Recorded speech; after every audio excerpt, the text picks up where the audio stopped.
I was born at Lakeside Memorial Hospital on November 12th, 1980.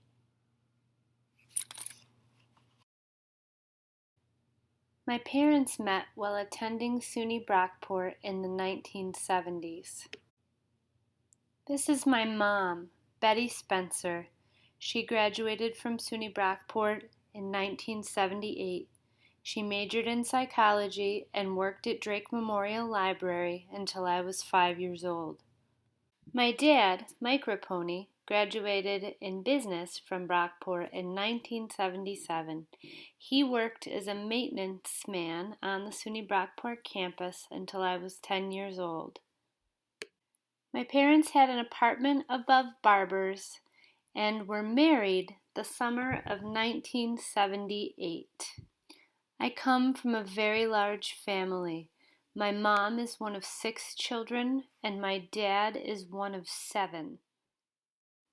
My maternal grandmother, Ethel Flint, has been a huge influence in my life. Although she died when my mom was 16, I have lots of traits that I inherited from her. My middle name, my ability to work hard, my intelligence, and my stubbornness all come from her.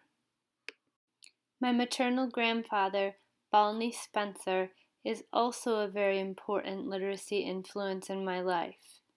He dropped out of school at the age of 16 to join World War II.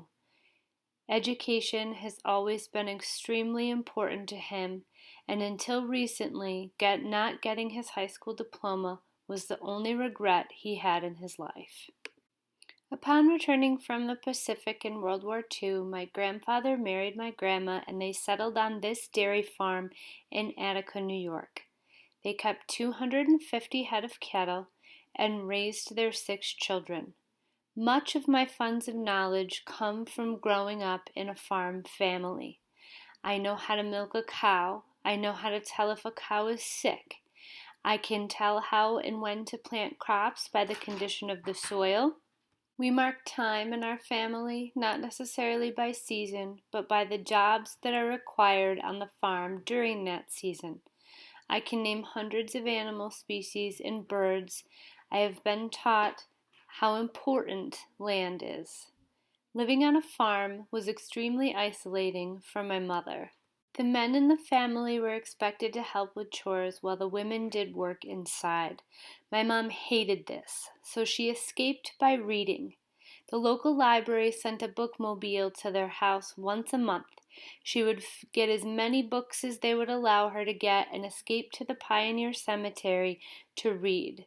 My mom believes that books are for escape. I have inherited this belief from her. My dad's parents, Frank and Jean Raponi, are the children of Italian immigrants. My dad is one of 7 children. Sports, especially hockey, were important in his family. My papa worked as a typesetter for the Ithaca Journal, meaning that he laid the type for all of the words in the journal before it got sent to the printing press. Music is also really important in my dad's family. They have a player piano that my papa taught me to play when I was little. My nanny was a stay-at-home mom and an excellent cook. She spent most of her days making homemade spaghetti and sauce and hanging them on a line to dry in the house. Books were an important part of our family's routine. My mom read to us every night before we went to bed. She used to take us to the library with a red wagon and fill it up with books every week. So, a very lucky kid. I had subscriptions to I Can See books and Zoo books that came to my house. Danny the Dinosaur was the first book I ever read by myself. Because of my papa's job as a typesetter, my dad reads the newspaper every day. The news is still an important part of my life as well. Books were ever present at nap time, at birthdays, for Christmas. When I got older, I started writing my own books and illustrating them. We still have several copies of the books my sisters and I wrote at my mom's house. My papa teaching me to play the piano affected other aspects of my life. I developed a love of music and dance and participated in choir and dance class until I was 10.